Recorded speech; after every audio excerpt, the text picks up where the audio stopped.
a certain point in time we need to be considering.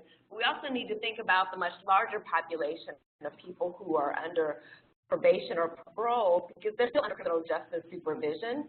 They're still at risk for being reincarcerated because of that status. And there's still a point for intervention, thinking about potential intervention with that group. People are probably not surprised to know. There we go.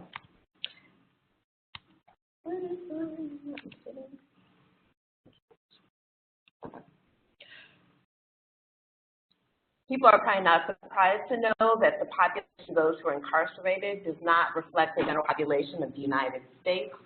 It is much more male.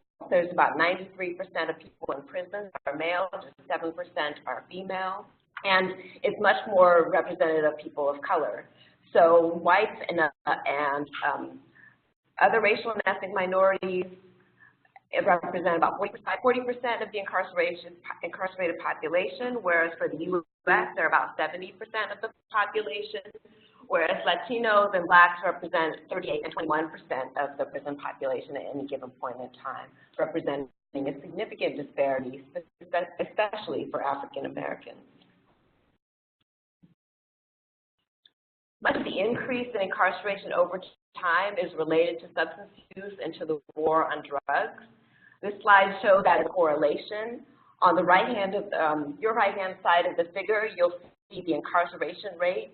These are numbers of people incarcerated per 100,000 of the population, and looking at the change over time in that number.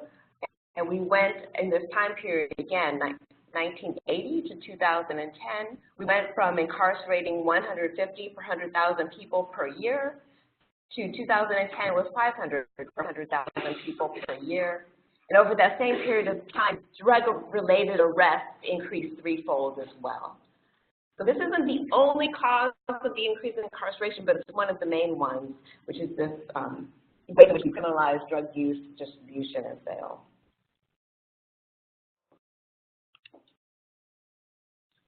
Part of the reason that we see these racial and ethnic disparities in the incarcerated population is because of differences in the way that criminal justice is applied for people of color populations. This is just one of many, many examples I could provide. Various data indicate that there are some but relatively small differences in marijuana use, for example, between Black and white populations, with African Americans about 30% more likely to use marijuana than whites are.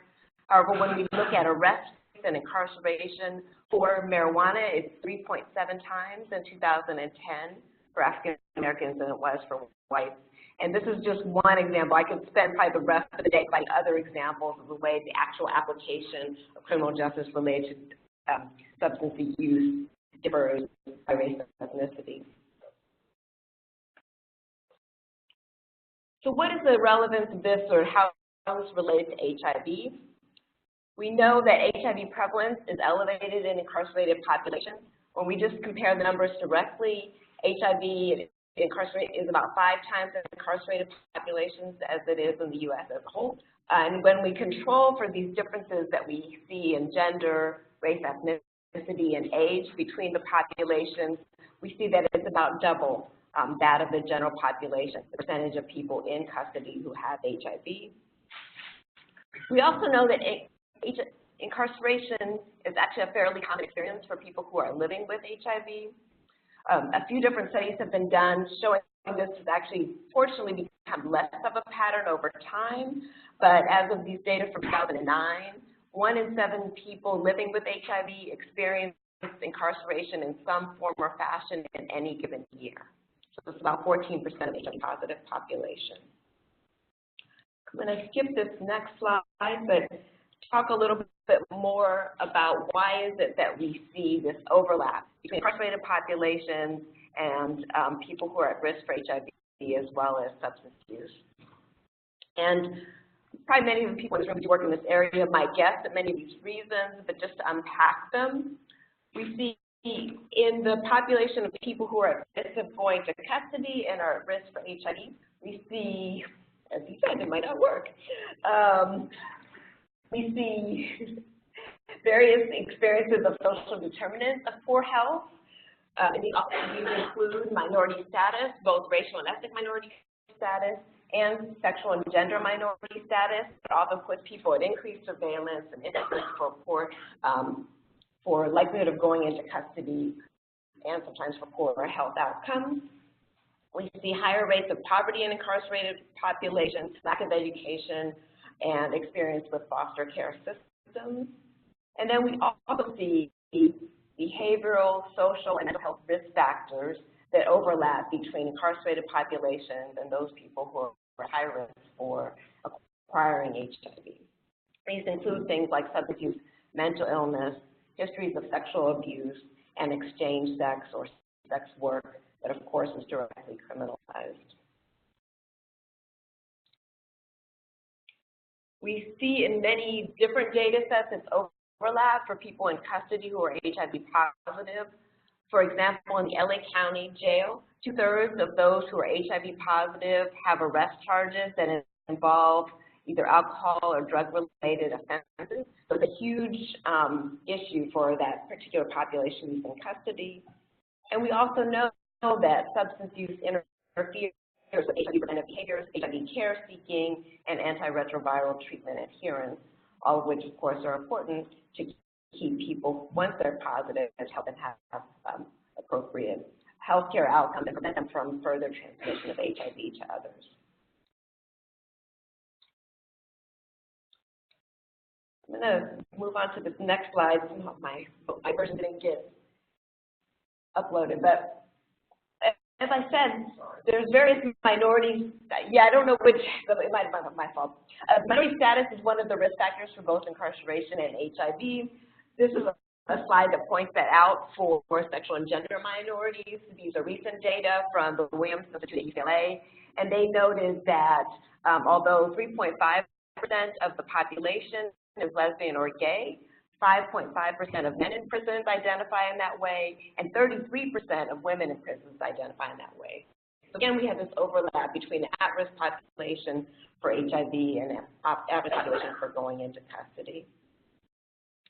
So one of the things that I've done in my research is to better understand what is it then that goes on with people who are HIV positive, experiencing substance use, and going into incarceration or leaving. What's their experience, and how can we better address that?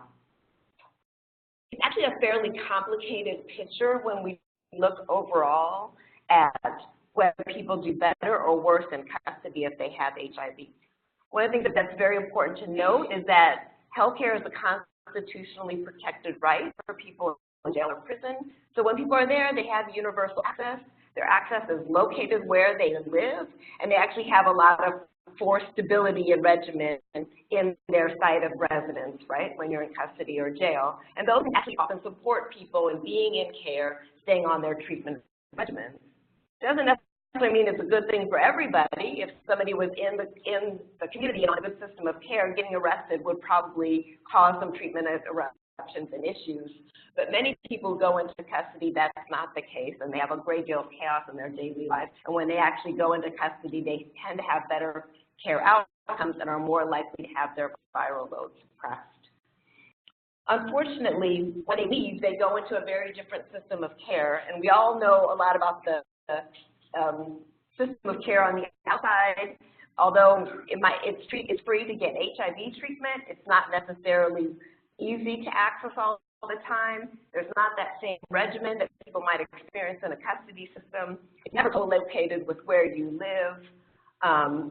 And so there's these impediments for people when they leave those systems of custody for accessing care. Another thing we know is that oftentimes when they were in custody, even though they had substance use or dependence or abuse, that they were likely not have gotten treatment while they were in that setting. So various data have shown that less than 20% of people who have symptoms of substance dependence in prison systems actually get treatment for that in those systems. Dr. Hilliard and I and a social work intern by the name of Natalie Bracken did some interviews with HIV positive people, former prisoners, and part of what we looked at is what went on with them around the in custody and what went on when they left. And they clearly indicated that even though there is some illicit drug use in custody, it's not widely available. And so oftentimes they either were abstinent or they ended up being on these prescription drugs that you just heard Dr. Withenthal talk about. And we had one person talk about this very bluntly. He said, the prison system and the county jail system will put you on any type of medication you want. All you got to do is see a doctor and tell him, I was taking this on the street and I got this degenerative disease in my back or neuropathy, and they'll put you on stuff. It's just like your drug habit on the street. Now, this is one quote. I'm not necessarily saying this is true everywhere, but this was something we heard disturbingly frequently in some of the interviews that we did. Of course, when people leave custody, they don't necessarily have that same kind of access to pain care and medication, and now they go into a system in which those illicit drugs are now quite available. And so even if they leave with the intention to remain abstinent, those intentions oftentimes kind of fizzle out quickly after release. And I ended up thinking about this even more deeply when Dr. Grant was speaking, but I'll just give this example.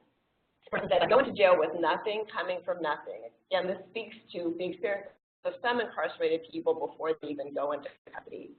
And then I leave. I might feel better and feel sober, but it's just like I'm released onto the street and I have no direction, no nothing. Sometimes I had intentions of doing well, however, being released in downtown LA at 11 at night. And you can imagine what happens. And the jail release area is just blocks away from Skid Row. As I thought about this, I even thought more about the example that Dr. Grant gave of the mouse that was hitting the lever after 45 days of abstinence. You know, and thinking about this group of people that has this experience of forced abstinence, then gets released into an environment in which drugs are very available, it's probably not surprising that we see even among those who intend to stay sober a shift. So I'm going to actually end my slides there and just say that as we think about policies and interventions, which is where some of my work is going, including some NIDA-funded work with colleagues in Houston and Chicago, I think it's really important that we consider ways in which we can better shore up that these huge gaps that we're seeing, the lack of adequate substance use treatment within custody and jail systems, and the lack of adequate bridges for people who leave these very this very regimented, in a way, universal access to care system for their medical issue, or their one medical issue, but then go out and there are many more leaps and hurdles for them to access that for their HIV care.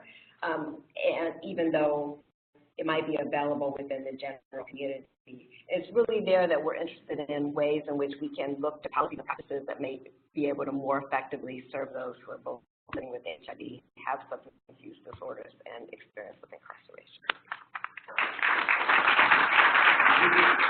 One short question. And I can talk more.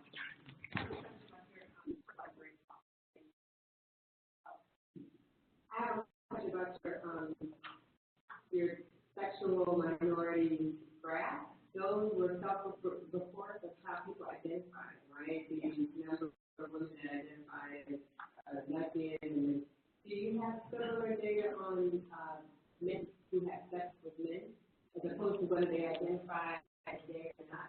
I wonder if that's 5.5%. Right. So I have it. So I actually would have preferred they didn't use that abbreviation on the graph, because if you look at the questions they asked on the survey, they asked both about identification and behavior. So it does include people who may not identify as gay, but that was their behavior. And I do think the difference in labels is important. But okay. Sorry, we'll have to ask for a break. Okay.